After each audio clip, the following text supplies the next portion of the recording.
Hello everyone, ഞാൻ doctor Siraj, medical officer QNB hospital Koduvally. നമ്മളെല്ലാവരും ഒട്ടുമിക്ക ദിവസവും ടോയ്ലറ്റിൽ പോകുന്നവരാണല്ലോ, അല്ലേ? ടോയ്ലറ്റിൽ പോകാൻ പറ്റില്ല എന്നുണ്ടെങ്കിൽ അതിൻ്റെ അസ്വസ്ഥതകൾ നമുക്ക് എത്രത്തോളം ഉണ്ട് എന്നുള്ളത് നമുക്ക് തന്നെ ഒരുപാട് അനുഭവങ്ങൾ ഉണ്ടാകും. അപ്പോൾ നമ്മുടെ ലൈഫിൽ ടോയ്ലറ്റിങ് എന്നുള്ളത് അത്രത്തോളം ഇമ്പോർട്ടൻ്റ് ആണ്, നമ്മുടെ ആരോഗ്യത്തിന് വളരെ പ്രധാനമുള്ള ഒരു സംഗതിയാണ്. പക്ഷെ അതിന് പലപ്പോഴായിട്ട് ഇത് ഇത്രത്തോളം പ്രാധാന്യം നമ്മൾ കൊടുക്കുന്നുണ്ടോ എന്നുള്ളത് നമ്മൾ ചിന്തിക്കേണ്ടതുണ്ട്. ഞാൻ പ്രധാനമായിട്ടും ഇന്ന് ഇവിടെ ഡിസ്കസ് ചെയ്യാൻ പോകുന്നത് ഏതാണ് ഏറ്റവും നല്ല ടോയ്ലറ്റ്, ഏത് ടോയ്ലറ്റിലായിരിക്കുമ്പോഴാണ് നമുക്ക് നന്നായിട്ട് നല്ല ഫ്രീ ആയിട്ട് മലം പുറത്തേക്ക് പോകാൻ ഹെൽപ്ഫുള്ളാകുന്നത്, അല്ലെങ്കിൽ ഏറ്റവും ഹെൽത്തി ആയിട്ടുള്ള ടോയ്ലറ്റിങ് എങ്ങനെ ചെയ്യുമ്പോഴാണ് അത് നമുക്ക് സാധ്യമാകുന്നത് തുടങ്ങിയ കാര്യങ്ങളാണെന്ന് കൂടുതലായിട്ട് ഡിസ്കസ് ചെയ്യുന്നത്. അതുപോലെ തന്നെ കൂടെ തന്നെ ഇത് ചെയ്തില്ല എന്നുണ്ടെങ്കിൽ നിലവിലുള്ള ഒരുപാട് അസുഖങ്ങൾ, ഏതൊക്കെ അസുഖങ്ങൾ നമ്മൾ പോലും അറിയാണ്ട് ഈ ഒരു ടോയ്ലറ്റിങ് കക്കൂസിൽ പോകുന്ന ഏത് തരം കക്കൂസുകളിലാണ് പോകുന്നത് എന്നുള്ളതിന് എത്രത്തോളം ഡിപ്പെൻഡ് ചെയ്തിട്ടുണ്ട് അസുഖങ്ങൾ എന്നുള്ളത് നമ്മൾ ഓരോരുത്തരും മനസ്സിലാക്കിയിട്ട് എന്ത് ചെയ്യണം, ഇനിയുള്ള ദിവസങ്ങളിൽ മുന്നോട്ട് പോകേണ്ടതുണ്ട്. അത് വളരെ ഇമ്പോർട്ടൻ്റ് ആണ്. നമ്മുടെ നാടുകളിലൊക്കെ രണ്ട് തരമാണ് കക്കൂസുകൾ, ടോയ്ലറ്റുകളുള്ളത്. ഒന്ന് നമുക്കൊക്കെ അറിയാം, യൂറോപ്യൻ ടോയ്ലറ്റുകൾ. രണ്ടാമത്തേത് ഇന്ത്യൻ ടോയ്ലറ്റുകൾ, അല്ലേ? സാധാരണ സ്ക്വാട്ടിങ് പൊസിഷൻ എന്ന് പറയും ഇന്ത്യൻ ടോയ്ലറ്റുകൾ. മറ്റേത് സിറ്റിംഗ് പൊസിഷൻ എന്ന് പറയും, അതായത് യൂറോപ്യൻ ടോയ്ലറ്റ്, നമ്മൾ ചെയറിൽ ഇരിക്കുന്നത് പോലെ ടോയ്ലറ്റിൽ ഇരിക്കുന്ന ഒരു കണ്ടീഷൻ. അപ്പോൾ ഇതിൽ ഏതാണ് ഏറ്റവും നല്ല ടോയ്ലറ്റ് നമുക്ക് ഉപയോഗിക്കാൻ പറ്റുന്നത്, ഏതാണ് ഹെൽത്തി കണ്ടീഷൻ, നമ്മുടെ ആരോഗ്യത്തിന് ഏറ്റവും ബെറ്റർ ഏതാണ് എന്നുള്ളതാണ് ഇന്നത്തെ പ്രധാന വിഷയം. നമുക്കൊക്കെ അറിയുന്ന ഒരു കാര്യമാണ്. ഇന്ന് നമുക്കിടയിൽ പബ്ലിക്കിലുള്ള ഇഷ്യൂസാണ് കോൺസ്റ്റിപ്പേഷൻ എന്ന് പറയുന്നത്, അല്ലേ? വയറ്റിൽ നിന്ന് ശരിയായിട്ട് മലം പുറത്തേക്ക് പോകാത്ത ഒരു കണ്ടീഷൻ. അങ്ങനെ ശരിയായ രീതിയിൽ മലം പുറത്തേക്ക് പോകാത്തത് കൊണ്ട് തന്നെ നമുക്ക് മറ്റു പല അസ്വസ്ഥതകൾ ഉണ്ടാകാറുണ്ട്. ഒന്ന് പൈൽസ് വരാം, മൂലക്കുരുവിൻ്റെ ഇഷ്യൂസ്, ഫിഷറുകൾ ഉണ്ടാകാം, അതുപോലെ ഹെമറോയിഡുകൾ ഉണ്ടാകും. ചിലപ്പോൾ ചില സമയത്ത് കൂടുതലായിട്ട് വയറ്റിലൊന്നും പോയില്ലെങ്കിൽ അവിടെ ഇരിക്കുമ്പോൾ മൂലം പോലും എന്ത് ചെയ്യും, താഴോട്ട് ഇറങ്ങി വരുന്ന സിറ്റുവേഷൻ ഉണ്ടാകാറുണ്ട് ചില അതുപോലെ തന്നെ IBS, IBD പോലെ ഇഷ്യൂസുകൾ ഉണ്ടാകാം. ഇൻഫെക്ഷൻ കാരണമായിട്ട് അവിടെ മ്യൂക്കോസൽ മെംബ്രെയിനൊക്കെ നശിച്ചു പോവുകയും ചില സമയത്ത് കോൺസ്റ്റിപ്പേഷൻ വരിക, ചില സമയത്ത് നല്ല അബ്ഡോമിനൽ പെയിന് ഫീൽ ചെയ്യുക, നല്ല ഫീവർ, ഇൻഫെക്ഷൻ കാര്യങ്ങൾ ഉണ്ടാവുക. അതേപോലെ തന്നെ എക്സ്ട്രീം ലെവലിലേക്ക് പോയാൽ ഈവൻ കോളൻ ക്യാൻസർ, വൻകുടലിൽ ക്യാൻസർ വരെ ഫോം ചെയ്യാം.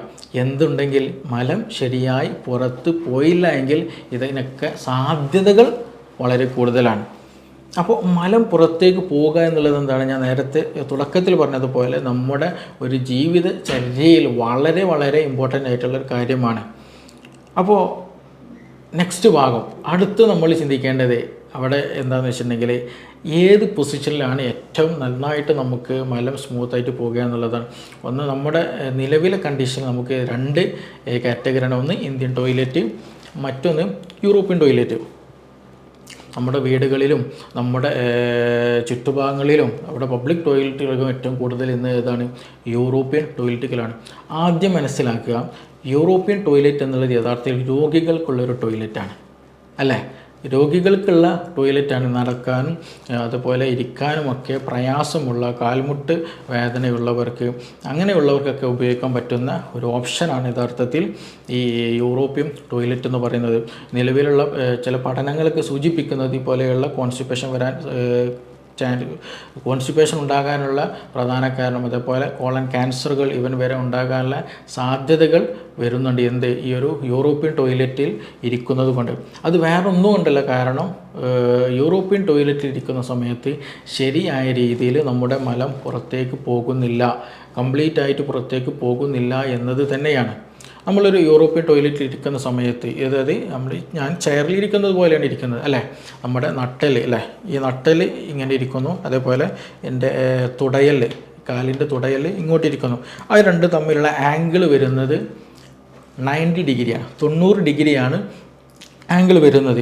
അങ്ങനെ ഇരിക്കുന്ന സമയത്ത് നമ്മുടെ ഈ ഒരു റെക്റ്റം എന്ന് പറയുന്നൊരു ഭാഗമുണ്ട്. അതായത് നമ്മുടെ വൻകുടലിൻ്റെ ഏറ്റവും അവസാനം വരുന്നതാണ്.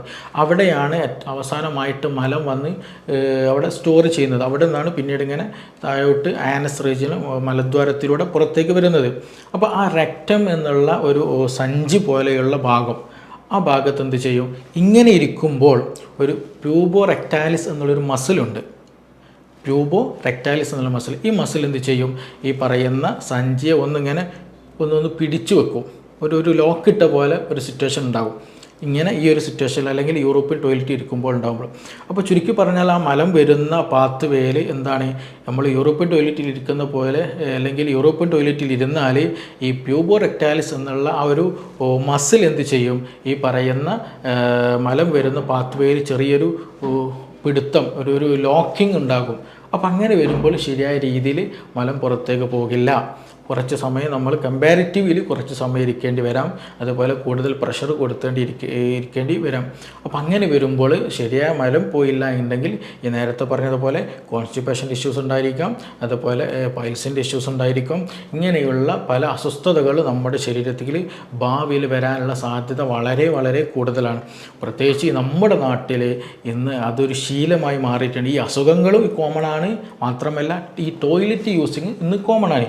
ഈവൻ ചെറിയ മക്കൾ വരെ, ഈ നഴ്സറി പഠിക്കുന്ന സ്കൂളുകളിൽ പഠിക്കുന്ന ചെറിയ കുട്ടികൾ വരെ ഇന്ന് ഇന്ത്യൻ ടോയ്ലറ്റ് ഉപയോഗിക്കാതെ നമ്മൾ യൂറോപ്യൻ ടോയ്ലറ്റിൽ ഉപയോഗിക്കുന്ന ഒരു കൾച്ചറിലേക്ക് നമ്മൾ മാറിയിട്ടുണ്ട്. അതിനനുസൃതമായിട്ട് ചെറിയ കുട്ടികളിൽ വരെ ഇതുപോലെയുള്ള അസുഖങ്ങൾ ഇന്ന് കോമണായി മാറിയിട്ടുണ്ട്. ഇനി ഇന്ത്യൻ ടോയ്ലറ്റിലേക്ക് വരിക. നമ്മൾ ഇന്ത്യൻ ടോയ്ലറ്റ് ഇരിക്കൽ എങ്ങനെയാണ്, നമ്മുടെ ഈ പറയുന്ന ഈ ഊര അല്ലെങ്കിൽ ഈ നട്ടെല്ലും അതേപോലെ തന്നെ ഈ നമ്മുടെ തൈ മസിലുണ്ടല്ലോ, തൈ ബോൺ അല്ലെങ്കിൽ തുടയെല്ല്, ഈ തുടയെല്ലും നട്ടെല്ലും നമ്മൾ ഇന്ത്യൻ ടോയ്ലറ്റിൽ ഇരിക്കുന്നത് പോലെയാണെങ്കിൽ അതൊരു മടക്കിയിട്ടുള്ള ഒരു പ്രത്യേക ഇരുത്തമാണ്. ഞാൻ നേരത്തെ പറഞ്ഞു, നമ്മൾ സിറ്റിംഗ് പൊസിഷനിലാണെന്നുണ്ടെങ്കിൽ, അതായത് യൂറോപ്യൻ ടോയ്ലറ്റിൽ ഇരിക്കുന്ന പോലെയാണെങ്കിൽ അതെങ്ങനെയാണ് 90 ഡിഗ്രിയാണ് വരുന്നതെങ്കിൽ, ഇന്ത്യൻ ടോയ്ലറ്റിൽ ഇരിക്കുമ്പോൾ ഈ നട്ടെല്ലും അതേപോലെ തുടയലും തമ്മിലുള്ള ഒരു ആംഗിൾ വരുന്ന ഏകദേശം 30 to 35 ഡിഗ്രിയാണ്. നേരത്തെ 90 ഡിഗ്രി ഉള്ളിടത്ത് ഇന്ത്യൻ ടോയ്ലറ്റിൽ ഇരിക്കുമ്പോൾ 30 to 35 ഡിഗ്രി വരുന്ന ഒരു ആംഗിൾ ആണ് ഇരിക്കുന്നത്. അങ്ങനെ വരുമ്പോൾ ഈ നേരത്തെ ഞാൻ പറഞ്ഞല്ലോ, ഈ റെക്റ്റം നമ്മുടെ മലം വന്ന് അവസാനം കൂടുന്ന ഒരു ഏരിയയാണ് ഈ പറയുന്ന റെക്റ്റം എന്നുള്ള നമ്മൾ വൻകുടലിൻ്റെ ഏറ്റവും എൻഡിങ് ആണ്.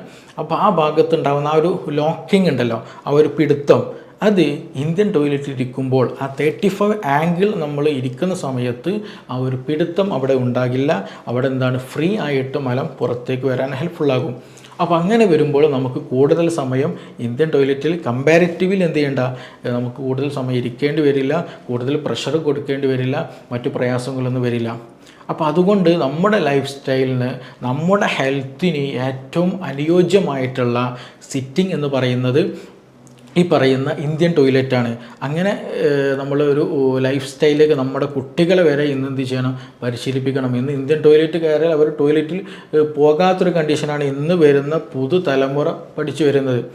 അപ്പോൾ ഇവിടെ ഒരു സംശയം ഉണ്ടാവും, ഇനി എങ്ങനെ നമ്മുടെ വീടുകളിലൊക്കെ ഈ നിലവിലുള്ളത് എല്ലാ റൂമുകളിലാണെങ്കിലും ശരി, പുറത്താണെങ്കിലും ശരി, ടോയ്ലറ്റ് ഫുൾ എന്താണ്, ഈ പറയുന്ന ഈ യൂറോപ്യൻ ടോയ്ലറ്റ് ആണല്ലോ. അപ്പോൾ എങ്ങനെ അത് നമുക്ക് ഇരുത്തം എങ്ങനെ മാറ്റാൻ കഴിയുമെന്നുള്ള ഒരു ഡൗട്ട് ഉണ്ടായിരിക്കും. അതിന് നമ്മൾ ചെയ്യേണ്ടത് ഏറ്റവും നല്ലത് എന്ത് ചെയ്യാം, നമ്മൾ സാധാരണ പോലെ ഇരിക്കുന്നുണ്ടല്ലോ അല്ലേ, ആ ടോയ്ലറ്റിൽ യൂറോപ്യൻ ടോയ്ലറ്റിൽ ഇരിക്കുമ്പോൾ നമ്മുടെ 2 കാലും എന്ത് ചെയ്യണം, എന്തെങ്കിലും ഒരു ഹൈറ്റുള്ള ചെറിയൊരു ഹൈറ്റുള്ള പണ്ടത്തെ പല ഉണ്ടല്ലോ, അതിൻ്റെ മുകളിൽ വെക്കുക. ഇനി അതല്ല, അതിന് മാർക്കറ്റിൽ തന്നെ അതിന് സ്ക്വാട്ടിംഗ് പോട്ടി എന്ന് പറഞ്ഞിട്ടുള്ള ഒരു പ്രൊഡക്റ്റ് തന്നെ അവൈലബിളാണ്. അതെന്ത് ചെയ്യണം, നമ്മൾ കാല് വെച്ചതിന് ശേഷം അതിൻ്റെ മുകളിൽ, അത് നിലത്ത് വെച്ചതിന് ശേഷം അതിൻ്റെ മുകളിലായിട്ട് ആ പലയുടെ മുകളിൽ അല്ലെങ്കിൽ ആ പോട്ടിയുടെ മുകളിലായിട്ട് എന്ത് ചെയ്യണം, കാല് കയറ്റി വെക്കുക. അങ്ങനെ വരുമ്പോൾ എന്ത് ചെയ്യും, നമ്മുടെ കാല് ഒന്നുകൂടെ ഇങ്ങനെ ഫ്ലെക്സിബിളായിട്ട് ഒന്നുകൂടെ ഈ 90 ഡിഗ്രിയിൽ നിന്ന് 35 ഡിഗ്രിയിലേക്ക് എന്ത് ചെയ്യും, മൂവ് ചെയ്യും. അപ്പോൾ നേരത്തെ പറഞ്ഞതുപോലെ ആ പ്യൂബോറെക്ടൈലിസ് മസിൽ എന്ത് ചെയ്യും, ഒന്ന് ലൂസാവുകയും അവിടെ ആ പിടുത്തം ഉണ്ടല്ലോ, ഒരു ലോക്കിങ് അത് ഇല്ലാതാവുകയും ശരിയായ രീതിയിൽ നമുക്ക് കാര്യം സാധിക്കാനും കഴിയും. അപ്പോൾ ഇങ്ങനെയുള്ള ഒരു പലയോ അല്ലെങ്കിൽ സ്കോട്ടിംഗ് പോട്ടി എന്നുള്ള ആ ഒരു ചെറിയൊരു മെറ്റീരിയൽ വാങ്ങുകയും ഇനി അത് ഒന്നും കിട്ടിയില്ല എങ്കിൽ ഈവൻ നമ്മൾ എന്ത് ചെയ്യുക, ഒരു ഹൈറ്റ് കുറഞ്ഞ എന്തെങ്കിലും ബക്കറ്റെങ്കിലും എന്ത് ചെയ്യണം, കമിഴ്ത്തി വെച്ചിട്ട്, വലിയ ബക്കറ്റല്ല ചെറിയ ബക്കറ്റുകളൊക്കെ ഉണ്ടെങ്കിൽ കമിഴ്ത്തി വെച്ച് അതിൻ്റെ മുകളിലെങ്കിലും കാല് കയറ്റി വെച്ചിട്ടിരിക്കണം. അങ്ങനെ വരുമ്പോഴാണ് നമ്മൾ ആ ഇരുത്തം നേരത്തെ പറഞ്ഞ ആംഗിൾ 90 ഡിഗ്രിയിൽ നിന്ന് നമുക്ക് 35 ഡിഗ്രി ഒരു ആംഗിളിലേക്ക് നമുക്ക് എത്തിക്കാൻ കഴിയുള്ളൂ, ശരിയായ രീതിയിൽ മലം പുറത്തു പോകാൻ കഴിയുള്ളൂ. അപ്പോൾ ഇതൊരു ശീലമാക്കി വരണം. നമ്മുടെ ഒരു ലൈഫ് സ്റ്റൈൽ എന്ന് പറയുന്നത്, ഒരു ട്രെൻഡിങ് എന്ന് പറയുന്നത് ഇപ്പോൾ നിലവിൽ എന്താണ്, ഈ പറയുന്ന യൂറോപ്യൻ ടോയ്ലറ്റാണ്. ആ ഒരു ട്രെൻഡിങ്ങിൻ്റെ കൂടെ തന്നെ നമുക്ക് കോളൻ ഇഷ്യൂസ്, അല്ലെങ്കിൽ കോളൻ ക്യാൻസറുകൾ, വൻകുടൽ ക്യാൻസറുകൾ, കോൺസ്റ്റിപ്പേഷൻ, പൈൽസ്, ഫിഷറുകൾ, അതുപോലെ മൂലം ഒന്നാകെ പുറത്തേക്ക് വരുന്ന സാഹചര്യങ്ങൾ, അങ്ങനെയുള്ള പല ഇഷ്യൂസുകൾ നമുക്ക് ഇന്ന് കോമൺ ആയിട്ട് വന്നിട്ടുണ്ട്. അപ്പോൾ അതുകൊണ്ട് ഈ ഒരു കാര്യം നിർബന്ധമായിട്ട് എന്ത് ചെയ്യണം, നമ്മുടെ ലൈഫ് സ്റ്റൈലുകൾ കൂടുതലായിട്ട് കോൺസ്റ്റിപ്പേഷൻ ഇടയ്ക്കിടയ്ക്ക് വരുന്നവരുണ്ടായിരിക്കാം, അതുപോലെ പൈൽസിൻ്റെ ഇഷ്യൂസ് ഉള്ളവരുണ്ടായിരിക്കും, ഫിഷറിൻ്റെ ഇഷ്യൂസ് ഉള്ളവരുണ്ടായിരിക്കും. ഇവരൊക്കെ കൂടുതലായിട്ട് എന്ത് ചെയ്യണം, ഈ ഒരു സിറ്റിംഗ് എന്നുള്ളത് വളരെ ഇമ്പോർട്ടൻ്റ് ആണ്. അത് നന്നായിട്ട് ശ്രദ്ധിക്കാൻ വേണം. പ്രത്യേകിച്ച് വരും തലമുറകളിൽ എന്ത് ചെയ്യണം, നമുക്ക് അത് പറഞ്ഞു കൊടുത്തിട്ട് തന്നെ അവരെ പരിശീലിപ്പിക്കുകയും ചെയ്യണം. അത് നമ്മുടെ ജീവിതത്തിൻ്റെ ഒരു ഭാഗമാക്കി തന്നെ മാറ്റുകയാണെങ്കിൽ ഒരുപാട് അസുഖങ്ങളിൽ നിന്ന് തന്നെ നമുക്കത് സംരക്ഷണം നൽകുന്നതാണ്.